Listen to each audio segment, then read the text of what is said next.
Hello and welcome back to my channel, and today we are continuing the Learn Tarot with Me series and we are looking at the Death card. Okay, so here it is, the Death card. I'm very aware that this might freak some people out because it's quite a scary card, right? We literally have a skeleton sitting on top of a horse, kind of trampling everything in his or hers wake, right? And we can see here that we have kind of like a priest papal kind of figure and a mother and a child, and they're all kind of begging at death, stop, stop, don't trample on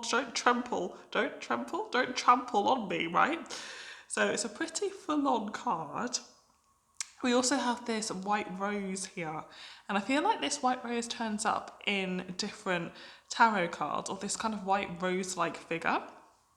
And I always see that as kind of surrender, because I have quite an interesting take on the Death card, which I'm not too sure how many other readers have this take on it. But ever since I did a tarot class, many years ago, after I started reading, and so I started reading tarot in a very synchronistic, out of the blue way. If you look back on the beginning of this series, I have a My Story video.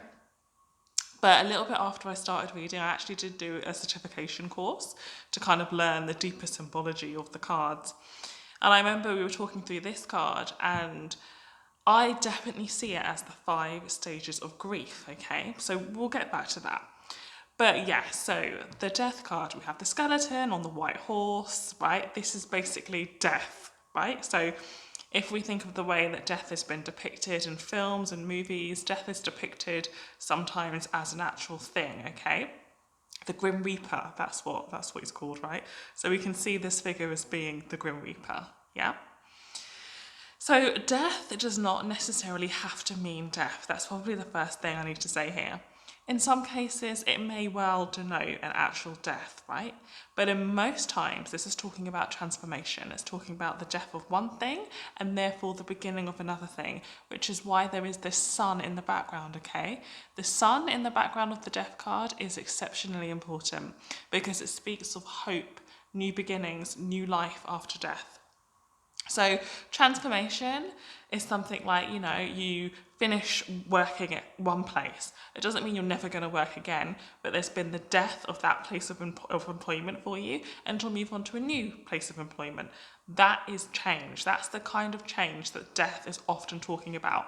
It's a finality. It's something that's never going to come back in that shape, but it may well come back in a different form, right? So the death of a relationship means that you're probably never going to have the relationship with that person again, although you may do in another form, right? But you most certainly will have relationships with other people again in the future, right? So I hope that's making sense to you, that death is about the end of one thing, the closing out of one thing, and the beginning of another thing. So we will face many different little deaths in our lifetime. Okay, things will die and leave our lives over and over again. And yes, sometimes it will be people, but more often it is circumstances and situations and relationships. That's what the Death card is symbolizing. Now, when I say it's also about the 5 stages of grief, I've always seen this whole movement of this horse and the kind of priest person and the children begging, and that rose-like flag of surrender. Because if you think about the 5 stages of grief, like Google it, I can't remember who it was that devised it. I've got one of her books, so I should know, but I can't remember. Most of the 5 stages basically are something like bargaining, denial, acceptance, and there are some more in there. And the reason why I remember bargaining and acceptance is because I definitely feel as though these figures in the card are bargaining. They're at that stage where they're saying to death, please don't come for us, please stop, please don't trample over us, stop right there. He's coming with that flag of surrender. He's saying, listen, it's not about bargaining with me, it's about surrendering to the fact that things have to change. So whenever this card comes up in a reading for me, that's what it's speaking to me of. It's speaking to me of the need for change, the need to accept that change is coming in. Understanding, yes, that it may feel as dramatic as a death, but that it's change, that is needed, that is part of life, it's part of life's cycle. And we will see the sun rise again. Right? So I'm going to leave it there because this is quite a heavy card, and that's the basis of it. And so I don't want to go like over it and over it and over it, because this is big energy. This is big energy that we all have to face in our lives over and over again. So I hope I've given you some understanding of what the tarot has to say about this, what this card has to say about this. And I'll see you again next week. Bye.